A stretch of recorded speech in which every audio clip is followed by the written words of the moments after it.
राजा दिलीप राज करते थे। उनकी पत्नी का नाम था सुदक्षिणा।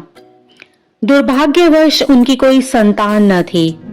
संतान की इच्छा से राजा दिलीप अपनी पत्नी के साथ जंगल में गुरु वशिष्ठ जी के आश्रम में पहुंचे।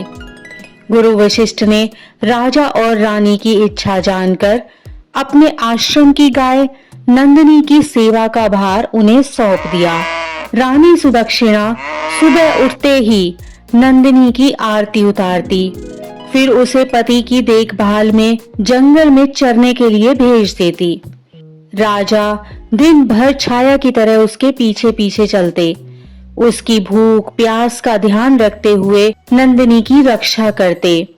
शाम को वे जैसे ही आश्रम में आते तो नंदिनी का बछड़ा मां से चिपककर दूध पीना आरंभ कर देता। सुदक्षिणा नंदिनी की परिक्रमा पर धूप दीप थाली में लेकर उसकी पूजा करती।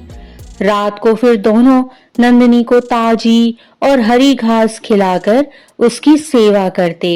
इस तरह गाय की सेवा करते हुए उन्हें 21 दिन बीत गए।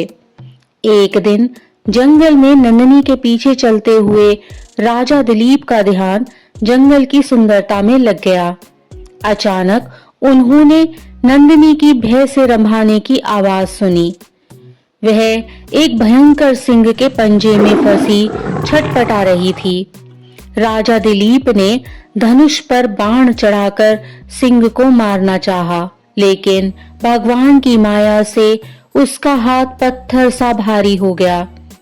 उस सिंह ने मनुष्य की बोली में कहा, इस गाय ने मेरे जंगल की सीमा में प्रवेश किया है। इस समय मुझे भूख भी लगी हुई है। मैं इसे खाकर अपनी भूख शांत करूंगा।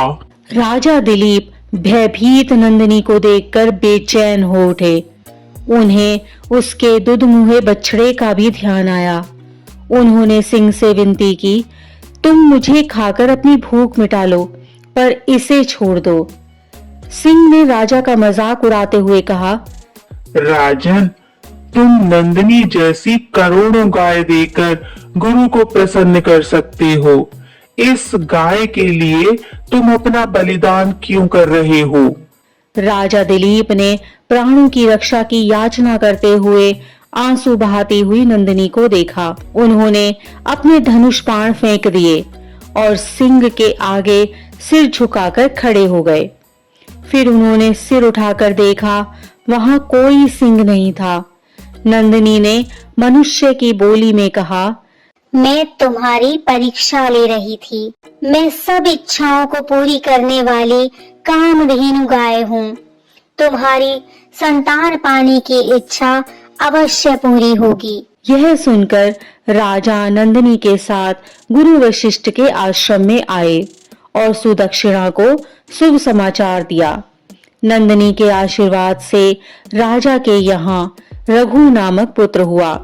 रघु के ही वंश में उत्पन्न होने के कारण श्री राम रघुवंशी कहलाए। इसी प्रकार की अन्य व्रत एवं पौराणिक कथा कहानियों के लिए हमारे चैनल को सब्सक्राइब और शेयर करें, ताकि आप भी दूसरों तक इन्हें पहुंचाकर धर्म लाभ प्राप्त कर सकें।